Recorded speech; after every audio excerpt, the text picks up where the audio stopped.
Hi, I'm Sarah Beth Goer. And I'm Jennifer Jill Araya. Welcome to the Crafting Audiobooks podcast, where we discuss the art and craft of audiobooks, and we aim to go deep quick.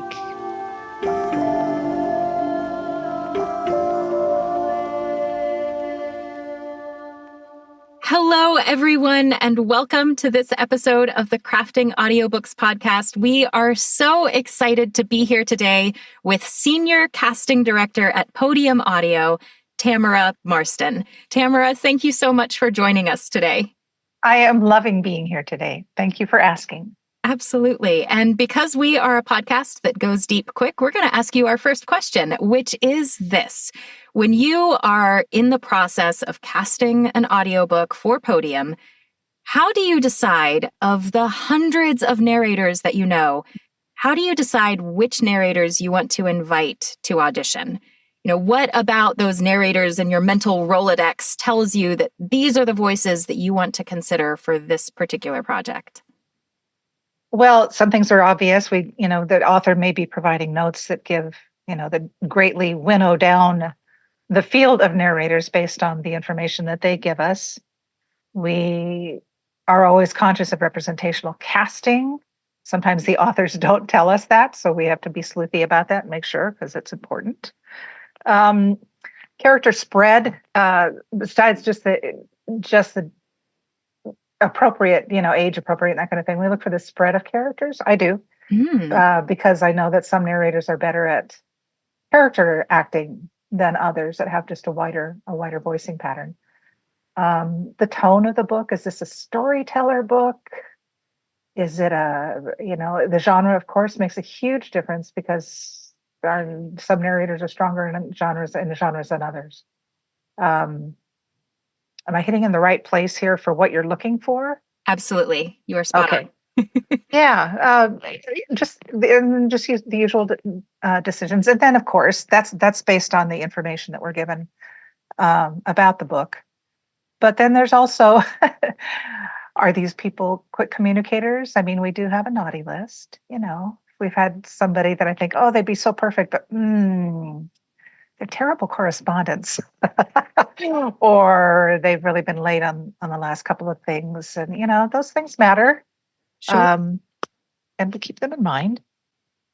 Yeah, I think we're also aware. Oh, okay. So we keep people will write us and tell us they have availability. Somebody that's really hot happens to have a hole in their calendar because something got dropped. That's something I might try to remember. Sure. And then there's also, it's like, well, okay, if this book is appropriate for this, if it feels right for us, I like to think of the list of people I've just met recently. People new to us, so that I can give a listen and say, hey, is this the right book to kind of get this person on board at the Podium? So many things we weigh in balance, you guys. Yeah, absolutely. So I would love to touch back. You talked about character spread, which I definitely understand what you mean by that, but I don't think I've ever heard a casting director mention that as something they consider. So can you tell me a little bit more about how that plays into your casting process? Well, I guess I should say character range. Yes. If the book is, we do a lot of fantasy, sci-fi, lit RPG, game lit stuff that requires sometimes they require a lot of different characters. Obviously not just male and female, but elves and orcs and polar bear shifters. Yes, we did have one. Not everybody is adept at that. It takes a special talent. A lot of times people who have voiceover background, animation background are good for those kind of things. So he might pop into my mind if they have a background in that.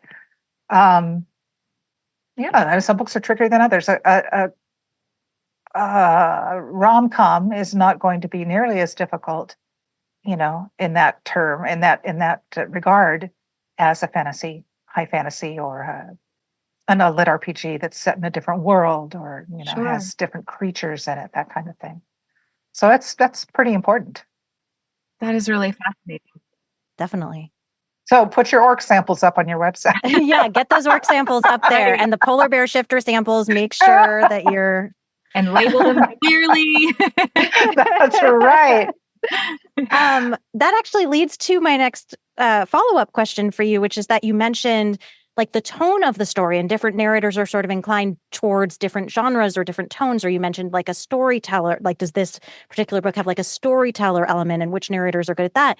And that was really interesting to me because, again, I've never actually heard of someone talk about that directly. I mean, we know that certain narrators are like often cast to play certain genres, and I do think it has something to do with what they bring, that they lends themselves well to those genres, but I've never heard someone talk about it in detail. And I kind of found myself wondering, like, do you find that some narrators are more adept at multiple different tones and genres, and others are really more like, oh, this is really your sweet spot?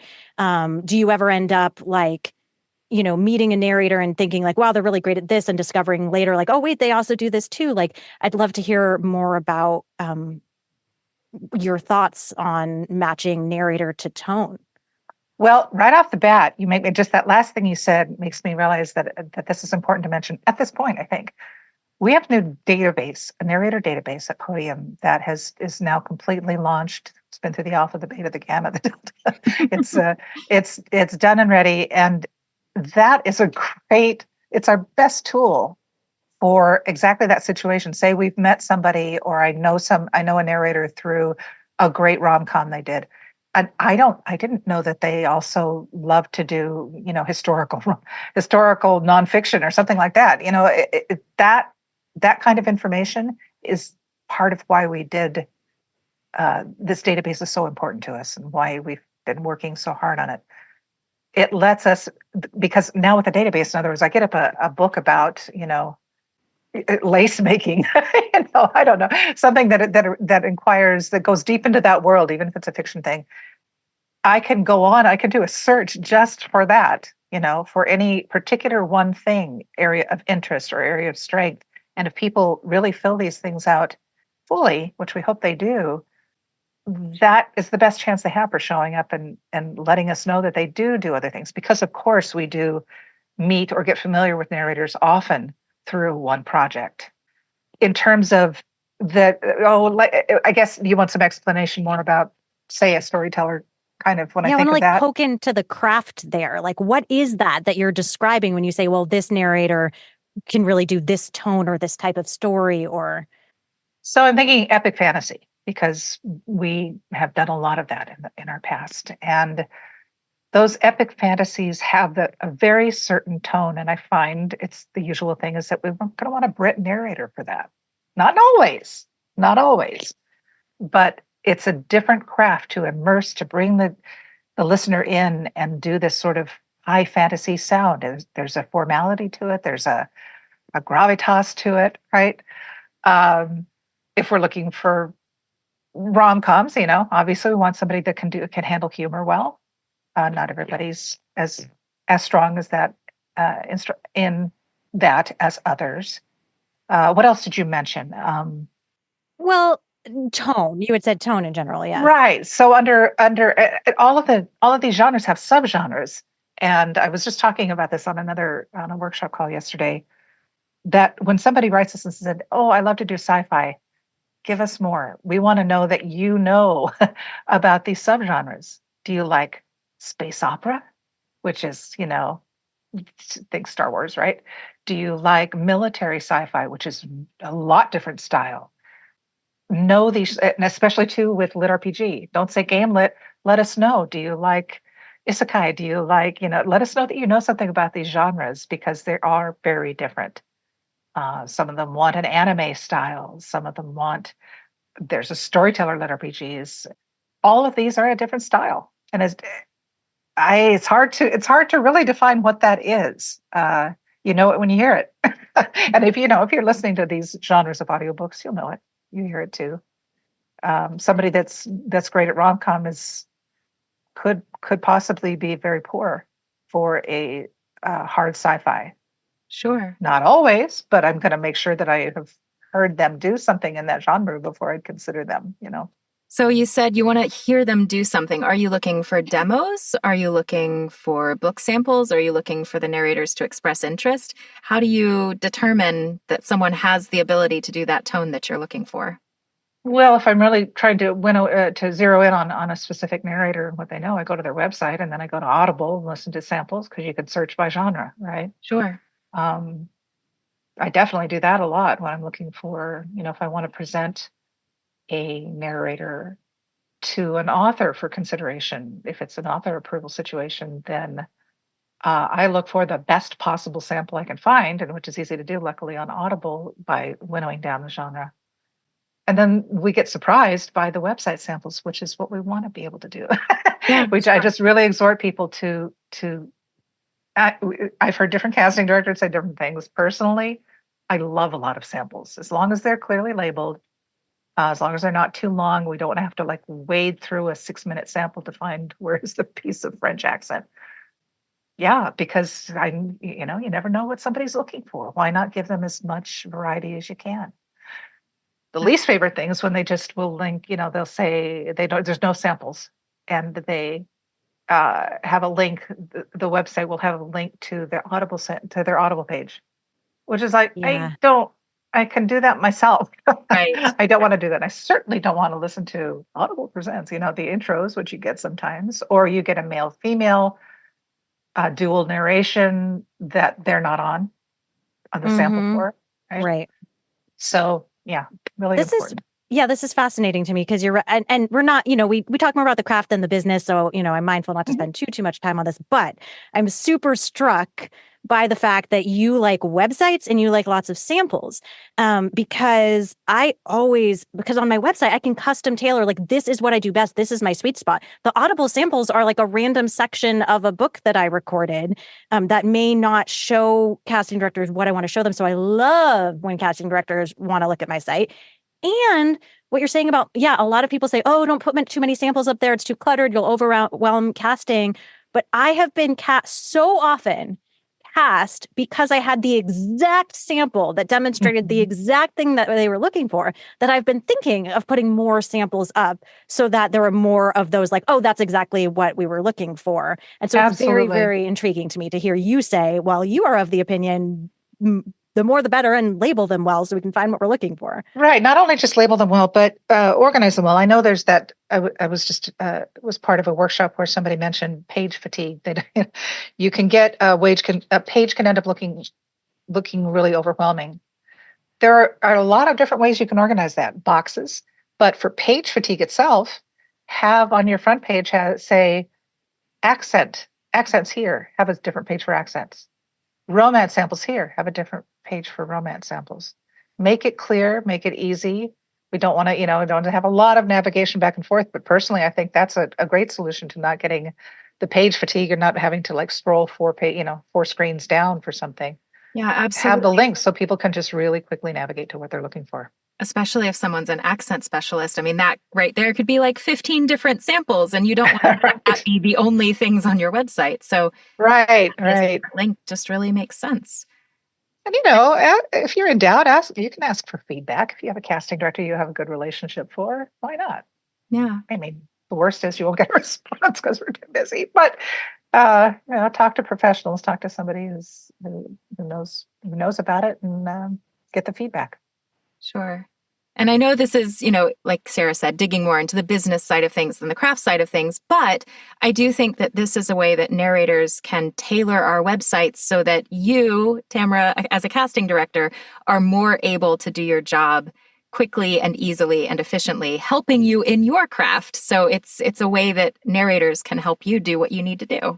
And it's just love all around. We will love you forever. And, we'll have just a wonderful relationship. So isn't that what we all want? Indeed. Indeed. So, moving on to our next juicy craft question.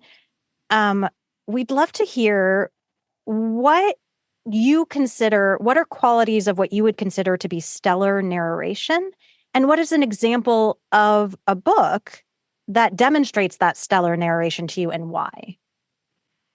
I think one of the things I really like to feel when I listen to an audiobook, and we know it when we don't hear it, is respect for the author. That sounds funny, but if I we're independent publishers. We care about our authors and our narrators. They're both our storytellers. We care about them both deeply. And for a narrator just needs to really have in mind what an author has put into writing a book, how much care they've taken to every indication of, he said loudly or he said vehemently, every indication, choice of a semicolon over a comma, parentheses, where they put the paragraph breaks. Those are all important. And you can notice that something's off when you're listening to a narrator who isn't paying attention to those kind of things. Sometimes it's something as obvious as, put that down, she shrieked. Well, where's the shriek? I didn't hear the shriek. Other times you can tell that the pacing's off, and that's probably because the narrator isn't paying attention to all the clues, all of those things that our eyes give us when we read a book that our ears need to hear from you when we're listening to an audiobook. That's a strange thing to start with, I guess. Immersion, being a storyteller, no matter what the book, there is that element of storytelling that comes across when you get as involved in your story as you want the listener to be. Show us that you care. I guess that's linked to the first one as well. Pacing. I mean, there's the usual, enunciation and pacing and tempo and breath control and all those things take time to learn your craft. Learn how to not be somebody who patterns in your reading. I call that patterning. It's one of the things that bothers me the most as a listener. When somebody has a certain pattern to their sentence where their high note that they hit, I'm also a singer, so I think in terms of music, where their high note is always the same note. And I realized after like 3 minutes of it going, I'm fatigued. My ear is fatigued. I'm not hearing genuine delivery of lines. I'm hearing somebody who's doing something by rote, if that makes sense. Yeah. Yeah, it's a style instead of a connection. Exactly. Yeah. Same thing being, you can tell when somebody's a little too in love with their voice. I want you to be in love with the book, not your own voice. What was the further detail to that question? What was part of that? Well, is there a book you've worked on that demonstrates that stellar narration? And if so, what is that example and why, how does it demonstrate it so well? I don't know if these reflect back exactly to what I was talking about. I do have two favorites that one is called A Gift of Time. It's by Jerry Merritt and it's narrated by Christopher Lane. And I don't think I've ever loved an audiobook more.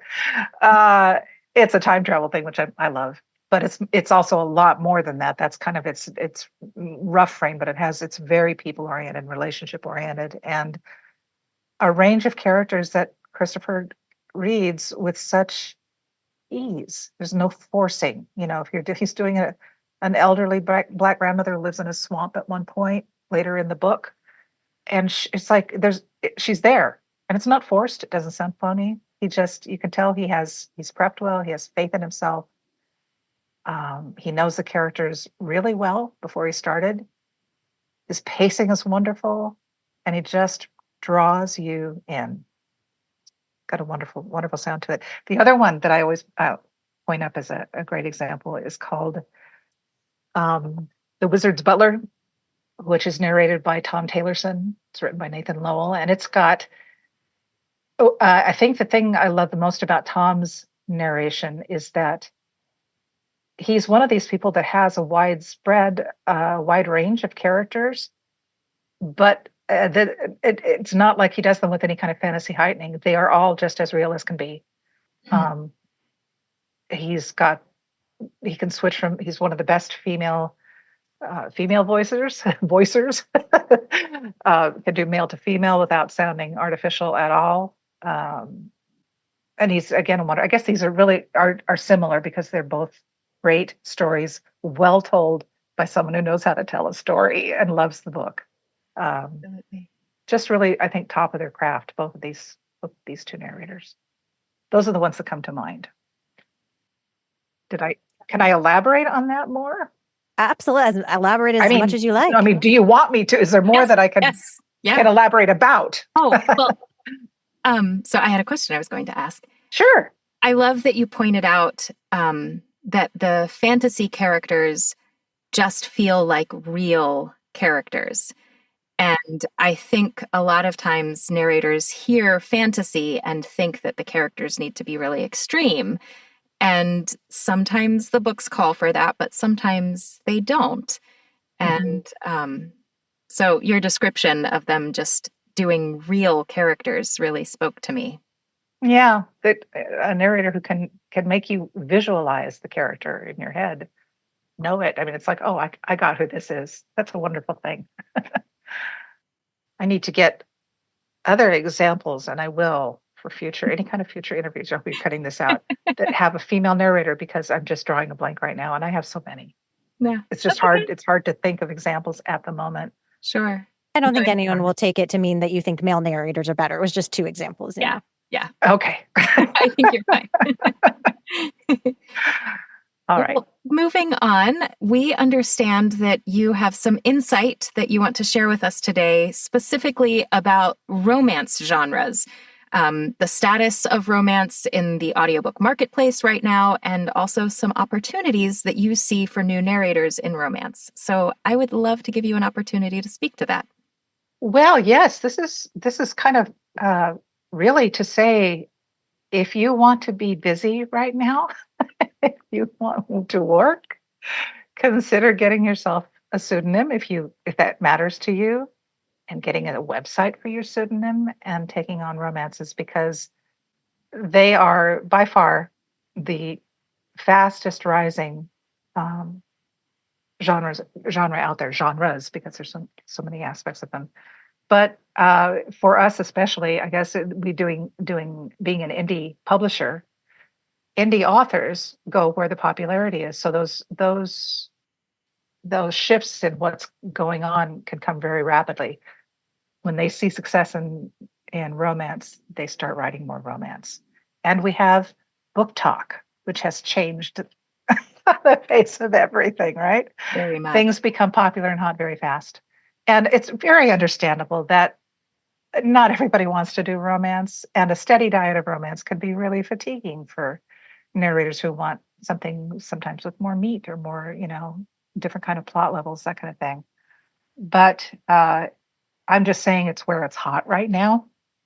So it is very much something to consider. And the biggest things for us, if you, as a casting director, if you do want to dip your toe in that, by all means, write us and tell us, but have that website info up first, and have the idea of a pseudonym. If you don't already have one, have thought about it, know what it will be, get a website with that pseudonym name if you want it to be confidential. Go through the genres, go through Audible, look up what's popular, look at the different genres, because there's high fantasy romances, there's all sorts of romances, right? But it's just, we could use more. I tell you what, it's something, because there's 4 of us at Podium, and we find ourselves sometimes vying for the same people in there. So more. I've actually had that situation last fall where I got 3 different auditions from Podium that were all the same time period. And I emailed back everyone. I'm like, you guys need to decide this. So we try to keep tabs on it, but it's tricky too, because like romance narrators themselves get a following, and then they're very busy, but so they're who everybody wants on their books. And so, what I'm hearing today is like, hey, listen, if you like narrating romance and you are not one of those people who's constantly booked with romance all the time, email Tamara, give her tell her the subgenres of romance you love, give demos of those subgenres. That will be very helpful to her and her team. That's what I'm hearing. Yeah, yes, don't just email Tamara, email casting at Podium, because that'll go to all of us. Casting at Podium. Casting at podiumaudio.com. Podium.com. Okay. Yeah, definitely. That's exactly the situation, Sarah Beth. It's the busyness. These people get booked out. They're booked out a year. Well, obviously we need fresh blood. We need to keep bringing in fresh blood. You can't have a genre that's this popular and be able to fill it with the people that everybody wants. Sure. It's just, for the record, there's where there's a lot of work. Yeah. And I will say from the side of, narrating romance, there are so many subgenres. Yes. If as a narrator, you're intentional about doing lots of different kinds of work in romance, it can find a place that doesn't actually feel repetitive. I had several romances back to back earlier this calendar year, but they were all different kinds of romances. So I had a rom-com, I had one that was just a regular romance, and then I had a fantasy romance, all right back to back. But because they all were different genres, it didn't feel like I was doing the same thing over and over again. Of course. You can still have a lot of variety even within romance. Quite a difference between a high fantasy romance and a Russian Bratva mafia romance. For sure. And I also want to take a moment to take a stand for romance right now, because I think it's sort of a cliche in this industry because it is such a prolific genre. It's also a lot of narrators narrate romance because they don't mind narrating romance and it's bringing in jobs. And then there ends up being this cliche in the industry of narrators being I'm tired of narrating romance. I want to narrate something else. And I just want to take a stand for the craft and beauty that is possible in the romance genre. This is, if we're storytellers because we want to, share the human experience, romance is about love and often sexuality. And those are both beautiful elements of being a human that we can sink our teeth into and contribute to. And listeners that can do for listeners anything from just make them happy and engage them and help them have a good day to helping them heal in their own lives. And so I just want to take a moment to be romance is, in addition to being a prolific genre that new narrators can get into and veteran narrators can, work steadily in, it's not just that, it's so much more. It's an honor. I want to say that today. I am sitting here loving that you're saying this. This is really, thank you. And thank you for the reminder to me, because, I'm kind of working in the cogs and the wheels of it here, but you're absolutely right. There are some stellar writing going on in the genre. And yes, if it weren't filling a human need, if it weren't filling these needs, it would not be as popular as it is. I definitely would ask people to give it a chance, listen to some that are well rated and find out why. It's not like you're denigrating yourself to read romances, not at all. It's just a great doorway into it. If you're finding yourself struggling to make a break into getting cast, that's a great way to get in there. That's where the most casting is. Why not go there? Find out if you like it, and from there you can branch out to other things as well. Mm-hmm. Although not pushing anybody to do anything that doesn't fit their boundary. I wouldn't want a new narrator who's I don't feel comfortable reading sex scenes to push themselves to do so because they're hearing it's such a great genre to Britain. No. Everybody respects what you need for your body. Sweet romance is a huge genre, and that doesn't have those sex scenes. So you can narrate romance and never have to narrate a sex scene. Very true. And we're always very careful, when we're casting, to make sure that you're given if there's an offer made, or if you're interested in a book, we give you the book, we give you the author's notes, and that indicates, usually with page numbers if they're explicit. You get a lot of information there to make your own decision on where you want to go. There's also the cozy romances, and lots of things, lots of options in the genre. Yeah, don't shy away from romance. It's good stuff. It is. We have made it to our last question of the day, and this is a question that we are all going to answer. And the question is, what is exciting you about the craft right now, today? Jennifer, would you like to start us off today? Absolutely. So I actually have something I am really excited about right now. I am hosting a narrators retreat in Cincinnati in August, and we are offering DEI scholarships to help people from historically marginalized communities to be able to attend the retreat. And as we're recording the episode right now, I'm in the middle of working with the scholarship committee to review the applications. And as I have been reading the applications that people sent in for this scholarship, I have just been inspired and awed by the incredible diversity in the backgrounds of the people who work in the audiobook world. And it's beyond just diversity of race or gender or identity, which of course are all very important things. And they're all sort of the things that we typically think about when we think of diversity categories. But it's also diversity of experiences and life background and knowledge and education and training. And yet, in the midst of that incredible rainbow, brilliant diversity, we all have the same passion of telling stories. And that just I'm getting chills thinking about this, actually. I mean, I think my life is made so much richer when my own biases are challenged because I've encountered people from backgrounds that are different than mine and whose experiences are different than mine.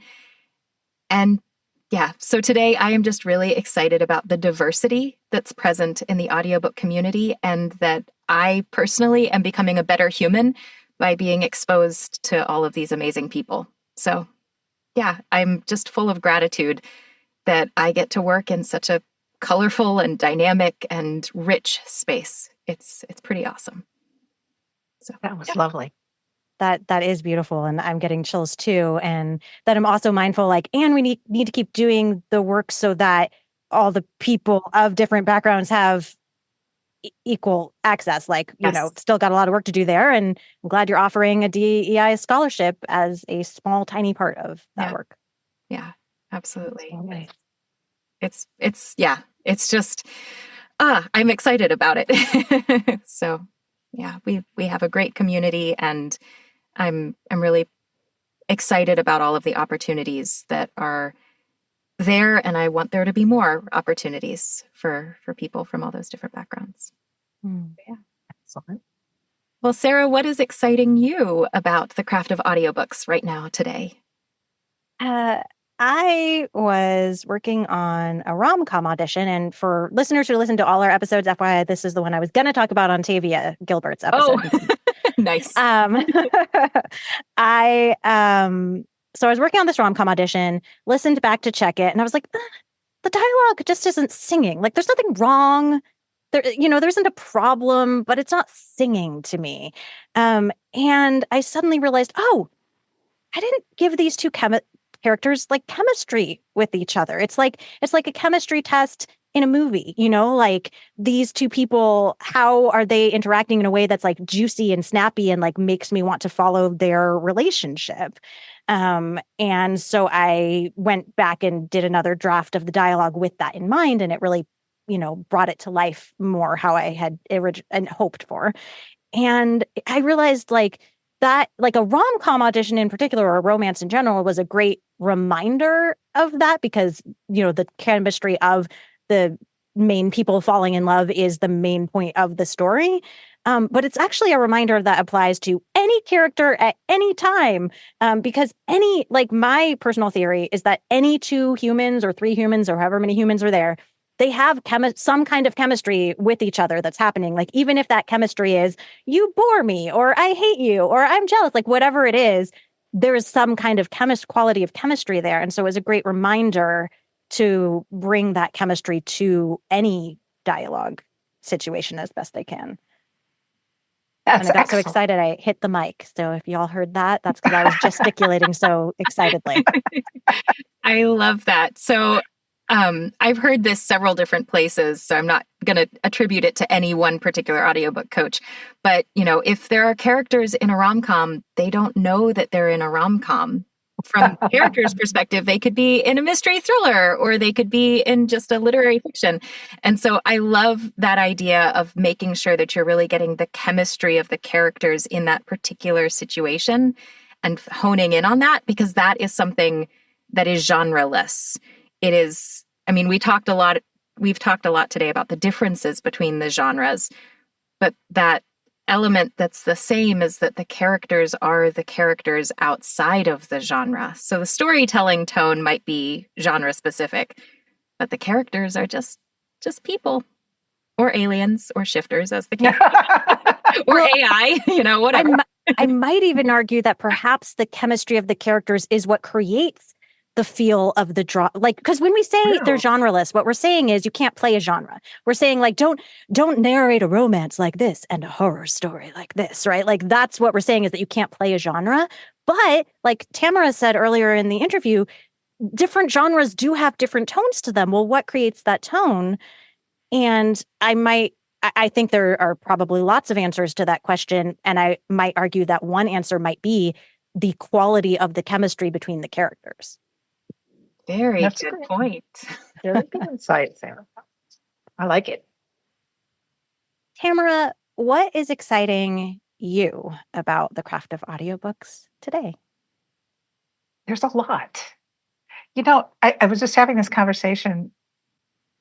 I had the wonderful experience of being on a cruise that was part of the people on that cruise was a large group of narrators and coaches and producers, mostly narrators, but there was private coaching involved, lots of panels, lots of discussions, called Audiobooks at Sea. And it really drove home to me the culture of the audiobook industry. And let me back this up by saying, I think, if COVID had to happen, I tell you, the wonderful thing that came out of it is the rise of audiobooks. What other art was able to survive COVID? Sure. All of, live performance stopped. Well, so studios had to close down, but it was a conjunction of technology being available for people to set up their own work. And I think the narrator community was already a special one, but it really, really built an unusually strong and mutually supportive community of people. Of all the performing arts, again, I've been involved in several, and it's not like there's bad people everywhere else. I just think the concentration of smart, compassionate people who want to see everybody in their industry thrive. I just never experienced it any stronger than I have in a group of narrators and professionals in the industry. Anyway, I think back to what's exciting me today is I think that this huge spurt of the popularity of audiobooks has, and the way it's grown, it's timing. It's timing of where our culture is right now, where the world is now, what we need right now. Compared to what was available before, we have such a rich wealth of diversity. You talked about this, Jennifer. It's what strikes me the most. Representation. It's still got ways to go, as you said. It's still got places to go. But we're seeing so much. I love it when I get a narrator who writes in and tells us about their neurodivergence. They're neurodivergent narrators, and there's a place for them to have a career in audiobooks. They're a representation of sexuality, of ethnicity. These are all places that have just been sadly neglected in the past that are just really starting to bloom. And that's so exciting to me. The availability of people to hear that. I mean, could the world be in a place where we more need to hear the voices of others, to hear need stories right now. Yeah. We have to understand, and the understanding that you can get through books. And there's people who just don't like to read have access now to literature in a way they haven't had before. That's huge to me. It's just huge. And it shows. I mean, I think that's all part of what feeds into to the wonderfulness of the industry and the type of people who get drawn into it. But it just feels like we're in the right place at the right time to be doing what we do in a beneficial and needed way for society, the planet. Well, that is a beautiful note. That is a beautiful note to end on. Thank you so much, Tamara, for that insight and all your insights today, and for being here with us on the podcast. Thank you for having me. This is quite an honor. You guys are great. I love what you do. Thank you. Thank you. Thanks so much for listening to Crafting Audiobooks. We've been your hosts, Sarah Beth Goer and Jennifer Jill Araya. Wishing you happy audiobook listening and/or crafting. Bye for now.